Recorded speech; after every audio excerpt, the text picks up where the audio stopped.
Deddy Sitorus nggak mungkin nggak kenal dengan orang ini. Kenal lah pasti, karena pernah sempat satu kandang. Tahu ndak kalian ya, Bapak Effendi Simbolon ini setelah keluar dari PDIP, dia mengatakan terkait dengan kasusnya Hasto, sebaiknya Megawati Ketua Umum mundur dari jabatan Ketua Umum. Berani kali tulang awak ini ya. Aku panggil dia tulang ya karena dia udah keluar dari PDIP. Jadi waktu beliau ini masih di PDIP, ku panggil dia Lai. Ya, Lai itu sebutan penghormatan kepada sesama orang Batak kan begitu. Tapi setelah keluar dari PDIP nggak tahu aku ya, lebih hormat lagi aku sama bapak ini. Makanya aku panggil tulang. Ya. Tapi banyak publik menilai kalau ini sebagai politisasi hukum karena belakangan ini Pak Hasto termasuk orang yang keras gitu yang dilakukan oleh pemerintahan sebelumnya. Setahu saya justru Pak Jokowi bantu dia. Tahu saya selama ini. Ya buktinya kan sampai dengan periode pengurus pimpinan KPK yang lama kan tidak pernah ada dikutak-atik. Ini kan periode yang baru. Pertanggungjawaban ketua umumnya seperti apa Pak yang dimaksud? Dia harus mengundurkan diri sebagai bentuk pertanggungjawaban atas ini kan masalah serius, masalah hukum, bukan masalah sebatas etika yang digembar-gemborkan. Ini hukum. Dia harus seperti Perdana Menteri Kanada ya sekarang mengundurkan diri, hanya menyatakan bahwa ingin masuk ke negara bagian ke-51 saja.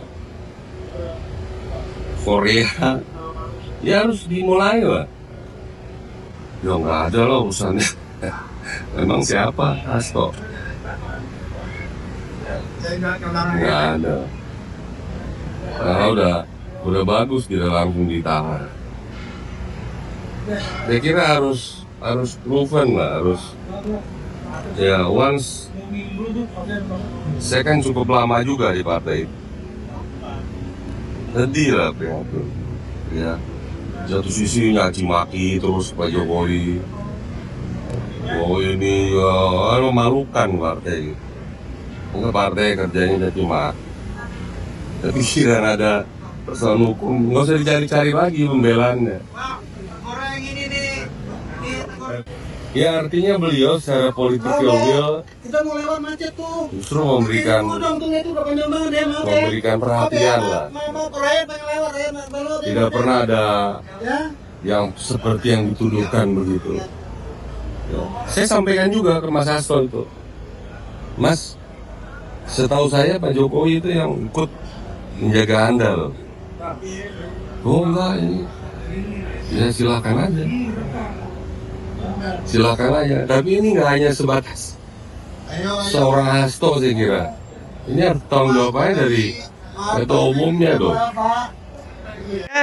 Jadi tahu ndak kalian terkait dengan pernyataannya Effendi Simbolon ini, PDIP ya langsung menggelar konferensi pers. Mereka katakan ya, waktu itu kalau nggak salah itu yang bicara itu Roni Talapesi mengatakan begini, diharapkan kepada semua kader PDIP ya, jangan pernah terprovokasi dengan orang yang ingin mengaut-out PDIP. Iko ange. Ya kalau memang betul laksanakan. Kalau nggak betul ya nggak usah laksanakan. Gak usah pada bikin konferensi pers. Kok jadi panas kalian? Jadi begini, kenapa mereka panik ya? Kuncinya, kenapa mereka panik? Ya, kalau ku bilang sama kalian, ya, Ini adalah pernyataan yang harus mereka lakukan, ya, yang harus mereka tujukan kepada publik, terlebih kepada kader, karena mereka takut ada kader-kader, ya, yang dekat dengan Effendi Simbolon atau kader-kader yang masih mendengarkan kata-katanya dari Effendi Simbolon ini. Mereka takut, ya, kader-kader ini terpengaruh dengan apa yang disampaikan oleh Effendi Simbolon, kan begitu, ya. Karena kita harus akui, ya, walaupun Effendi Simbolon seorang diri yang dipecat, tapi masih ada followernya itu di dalam. Karena apa? Karena beliau itu merupakan juga ketua Dewan Pimpinan Pusat. Kalau nggak salah bidang sumber daya dan dana. Ya, itu coba bayangkan kalian, ya. Makanya hati-hati, Marwarar keluar, ya, banyak pengikutnya yang keluar juga, ya. Setelah itu Budiman Sujatmiko keluar, banyak juga followernya keluar, ya. Setelah itu dipecat lagi Effendi Simbolon, ini banyak lagi nih, apa namanya, followernya ini yang keluar, gitu loh. Jadi ku bilang sama kalian, ndak usah panik, bentar lagi kan kongres.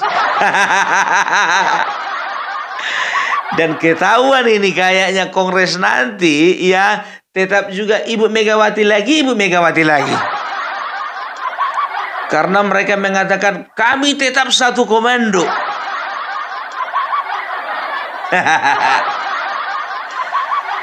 Ya, apa salahnya, ya kan? Pak Effendi Simbolon mengatakan, ya, kalau seorang kesatria yang namanya Hasto itu ya mundur saja, letakkan jabatan, kan begitu. Memang betul yang dikatakan Bapak Effendi Simbolon ini, kalau misalnya dia bukan seorang pengecut, ya, letakkan jabatan itu.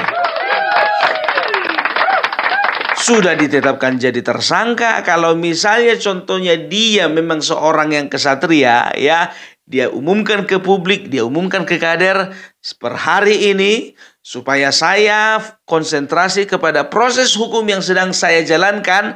Maka dengan ini saya tidak ingin ada imbasnya terhadap partai saya. Maka saya meletakkan jabatan sebagai seorang sekjen, ya, walaupun itu nggak mungkin diucapkan seorang Hasto. Tapi sebaiknya seperti itu, ya kan?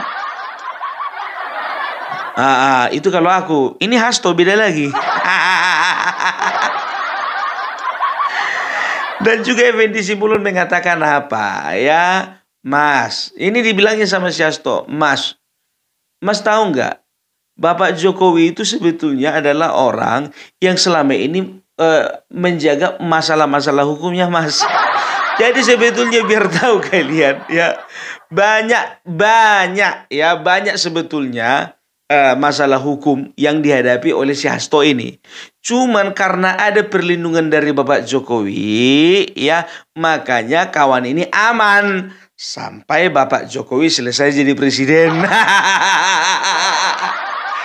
Jadi sudah jelas kalau selama ini Bapak Jokowi itu mereka peralat sebagai tameng.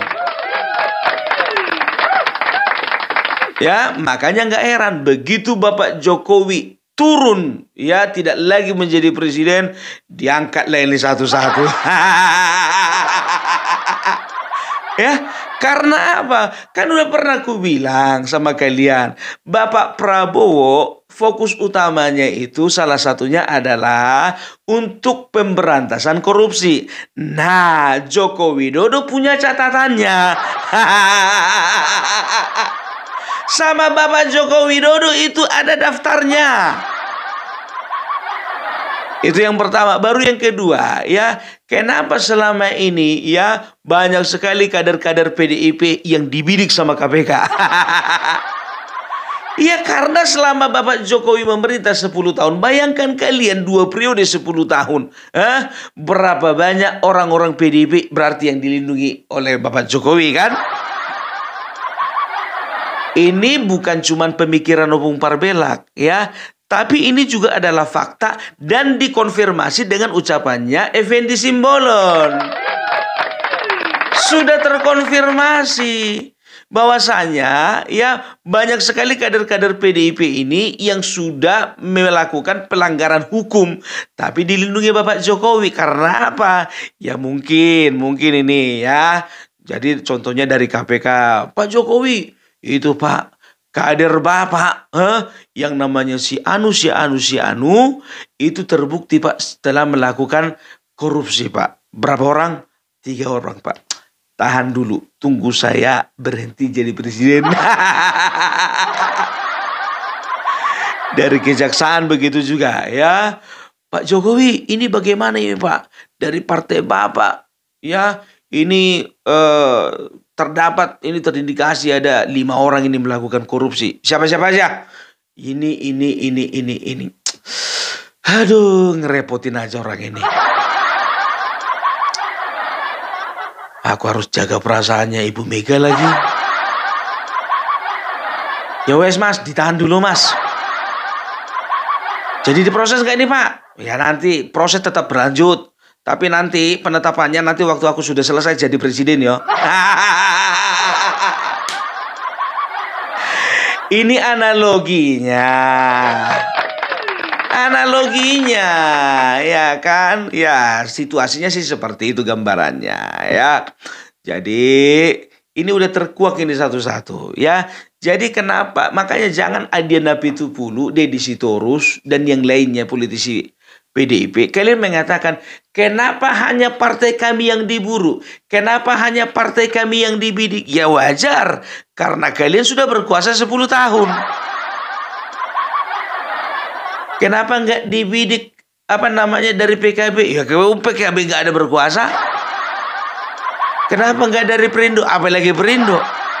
Kenapa nggak dari Partai Umat? Apalagi Partai Umat. Sia-sia membidik seekor kutu. Kalau di depannya ada seekor rusa. Itu istilah ya kan. Kutu mau dibidik. Gunanya pun nggak ada. Rusa dong. Ada rupanya pun partai berlambang rusa. Ya lebih besar lagi banteng. Itu aja repot kalian kalau aku mengeluarkan istilah-istilah kayak gitu. Tolonglah pahami kalian ya. Sambil baca itu kamus besar bahasa Indonesia. Sama tentang majas.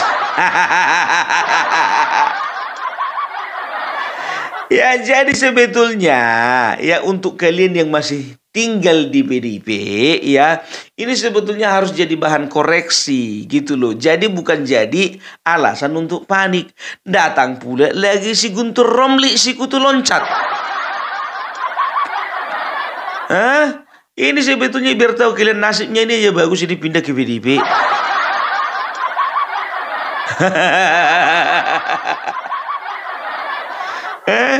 Tahu kalian apa dibilangnya? Dia katakan kalau misalnya Presiden Jokowi menurut Effendi Simbolon mengatakan harus meletakkan jabatan Ibu Ketua Umum kami oleh karena Hasto sudah melakukan pelanggaran hukum dan selama ini dijaga oleh Bapak Joko Widodo. Nah, KPK harus mengejar ini. Berarti Bapak Joko Widodo sudah melakukan obstruction of justice. Perintangan penyelidikan. Guntur. Kalau nggak jaga perasaan ketua umum nggak akan kayak gitu Bapak Jokowi. Nanti dibawa Bapak Jokowi contohnya diperiksa KPK. Ujung-ujungnya ketua umum kalian juga disalahkan. Nggak terima. Kalian bolak-balik lagi pernyataan kalian. Aku nggak ngerti kok orang kayak Guntur Romli ini ya bisa jadi juru bicara. Pernah dalam satu pertemuan tahu kalian ya kan, wartawan nanya sebetulnya ya kan, gitu. Ditanya sama Guntur Romli, di sebelahnya ada Seno kan gitu, ya kan? Tahu kalian apa dibilangnya? Nanti biarlah si Seno yang menjawab. Juru bicara siapa? Nah, tengok aja lah, masih masih permasalahan yang apa ini, yang apa namanya mereka konferensi apa bikin jumpa pers mengenai pernyataannya Effendi Simbolon. Aduh, aduh. Coba bayangkan kalian ya, setiap orang yang mengatakan Megawati mundur, mereka bikin konferensi pers. Kita lihat nanti, kalau Fritz Alorboy menyatakan Megawati mundur, mereka bikin konferensi pers nggak? Lari ke Fritz Alorboy. Mana si Fritz Alorboy ini? Kok nggak kelihatan lagi kau? Di mana ada demo kemarin waktu Pilpres, di situ ada Fritz Alorboy.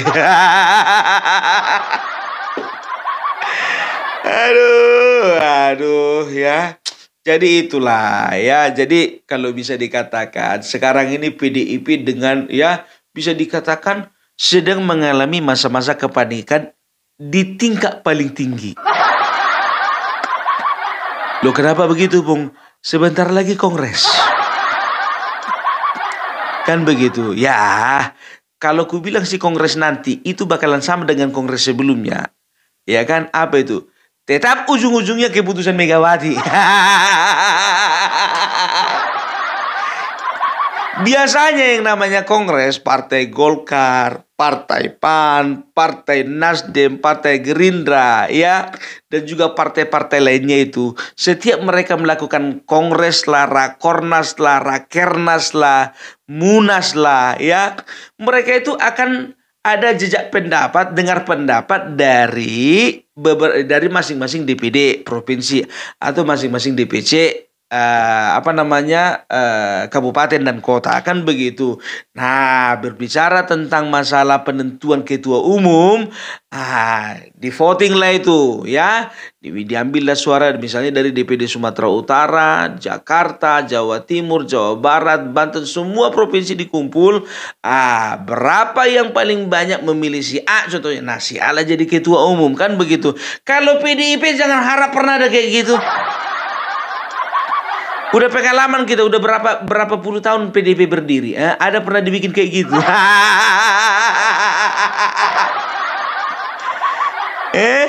Bunyinya apa? Ya, bunyinya ini dari ketua sidang contohnya.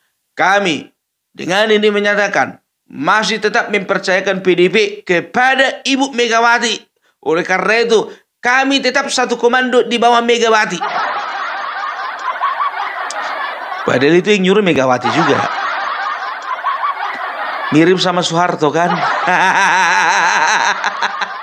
Mereka selalu mengatakan hati-hati dengan Orde Baru. Padahal di dalam partai mereka sendiri pun sudah terjadi faham-faham Orde Baru. Orde Baru begitu kan? Ya kan? Yang nggak ada yang bisa berkata-kata selain Bapak Soeharto. Sekarang begitu juga ini. Tapi pura-pura dibikin kongres. Aturannya nggak usah dibikin kongres buat habis-habiskan uang. Itu dia ya. Jadi nanti pesanku, kalau kalian bikin kongres, tolong dulu dievaluasi itu Sumatera Utara dan juga Jawa Tengah. Sumatera Utara, Jawa Tengah, Banten, setelah itu Jawa Barat dan juga Sulawesi Utara. Iya, dievaluasi dulu itu sekali lagi. Kok bisa kadang Banten bisa lenyap? Iya, ya itu apalah. Ya kita lihatlah nanti, ya kan, kongres ini apa betul kepemimpinan dari Megawati itu akan berakhir kan begitu. Tapi kalau aku sih pesimis ya kan.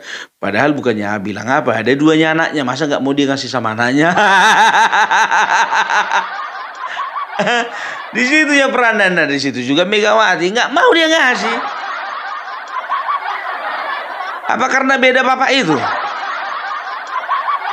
Kita tahu memang persaingan antara orang ini dua, ya jujur, karena memang sebetulnya mereka satu ibu beda bapak. Jadi nggak ada satu hati. Beda kalau ceritanya satu ibu dengan satu bapak, kan begitu kan? Iya, nggak mungkin ada persaingan lah, ya kan? Nah, udah tahu, ya paham. Awak juga pernah ya berumah tangga.